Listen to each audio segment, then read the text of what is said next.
আসসালামু আলাইকুম।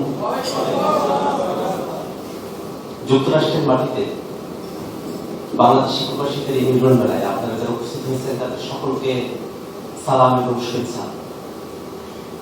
গভীর শ্রদ্ধার সঙ্গে স্মরণ করছে আমাদের সেই সব বীর সেনানীদের যাদের শাহাদাতের মধ্য দিয়ে আমরা এক নতুন বাংলাদেশ পেয়েছি। আমরা আমাদের শহীদ এবং আমাদের আহত যোদ্ধাদের আমাদের আহত যোদ্ধাদের জন্য দোয়া করি, আল্লাহ রাব্বুল আলামিন তাদের জন্য সর্বোচ্চ কল্যাণ নিশ্চিত করে। বাংলাদেশ একটা অভূতপূর্ব অভ্যুত্থান দেখেছে। এই অভ্যুত্থানে আপনি সিঙ্গেল একক কোনো নেতৃত্ব দেখবেন। এই অভ্যুত্থান এমন বাংলাদেশের নানা প্রান্তের মানুষেরা, সমাজের নানা স্তরের মানুষেরা তারা সকলে স্বতঃস্ফূর্তভাবে এই অভ্যুত্থানে অংশগ্রহণ করেছে। এবং আপনারা যারা প্রবাসী আছেন, যখন বাংলাদেশে এই অভ্যুত্থানকে থামিয়ে দেওয়ার জন্য নীল নকশা করা হতো, যখন নেটওয়ার্ক বন্ধ করে দিয়ে ইন্টারনেট থেকে আমাদেরকে বিচ্ছিন্ন করে দেওয়া হয়, ঠিক সেই সময়টাতে এই অভ্যুত্থানকে গোটা বিশ্বের মানুষের কাছে জ্যান্ত করে দেখেছিলেন যারা আপনারা সেই মানুষেরা। সেই সময়টা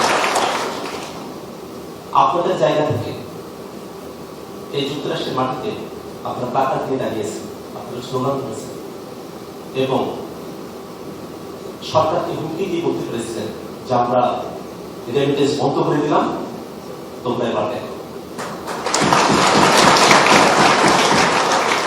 আশা করি এই অভ্যুত্থানের মধ্য দিয়ে আমাদের প্রবাসী ভাইদের জন্য আমরা বেশি কিছু করতে পারি না, কিন্তু আমরা এনসিপির তরফ থেকে প্রবাসীদের ভোটাধিকারের জন্য জোরালো পদক্ষেপ নিয়েছি।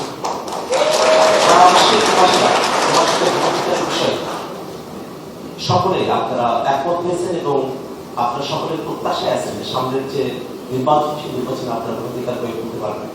এবং আপনাদের কাছে প্রত্যাশা বাংলাদেশের মানুষেরা যে নতুন নেতৃত্ব, বাংলাদেশের মানুষের নতুন বাংলাদেশ পছন্দ করে, সেই বাংলাদেশ নির্মাণে আপনারা নতুন নেতৃত্ব বুঝে দিতে আপনারা অগ্রণী ভূমিকা পালন করবেন। বাংলাদেশে একটা বড় ধরনের পরিবর্তন হয়ে গেছে, একটা প্রচন্ড মত রূপান্তর হয়ে গেছে। একটা দল মত পথ, সেই মতভেদ, সেগুলোর বাইরে গিয়েও এই প্রজন্ম তারা দাঁড়িয়ে গেছে, তারা বাংলাদেশকে নতুন করে বলতে চায়, তারা বাংলাদেশকে বিশ্ব মঞ্চে উপযোগী এবং প্রতিযোগিতায় বাংলাদেশকে দেখতে চায়। এই প্রজন্ম তারা বাংলাদেশে আর কাউকে প্রশ্নের মধ্যে রাখতে চায় না, সকলকে জবাবদিহিতার মধ্যে নিয়ে আসতে চায়।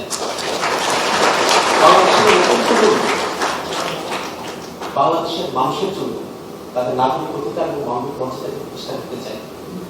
বাংলাদেশের মানুষেরা দীর্ঘ সময় ধরে এই প্রতিষ্ঠানগুলো তৈরি না হওয়াতে যে সেবা বঞ্চিত হয়ে এসেছে, বাংলাদেশের প্রতিষ্ঠানগুলো গড়ে বাংলাদেশের মানুষেরা তাদের নাগরিক সেবাগুলো প্রাপ্ত হবে, সে অধিকারকে তারা নিশ্চিত করতে চায়।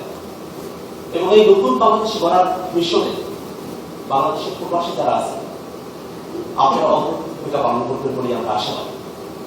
আমরা জানি আমাদের অনেক ভাইয়েরা, আমাদের অনেক বোনেরা আপনারা এসেছেন, এখানে শিক্ষিত হয়েছেন, পিএইচডি ডিগ্রি অর্জন করেছেন, অনেকগুলো জায়গাতেই আপনারা এক্সপার্টাইজ অর্জন করেছেন। বাংলাদেশে আপনাদের অনেক কিছু দেওয়ার আছে। আমরা প্রত্যাশা করি আমাদের প্রবাসীরা এবং আমাদের বাংলাদেশের অবস্থাগত ভাইয়েরা, বোনেরা, আমরা সকলে মিলে নতুন যে বাংলাদেশ, সম্প্রীতির বাংলাদেশ আমরা নির্মাণ করতে পারবো। আল্লাহ আমাদেরকে কবুল করুন। আসসালামু আলাইকুম।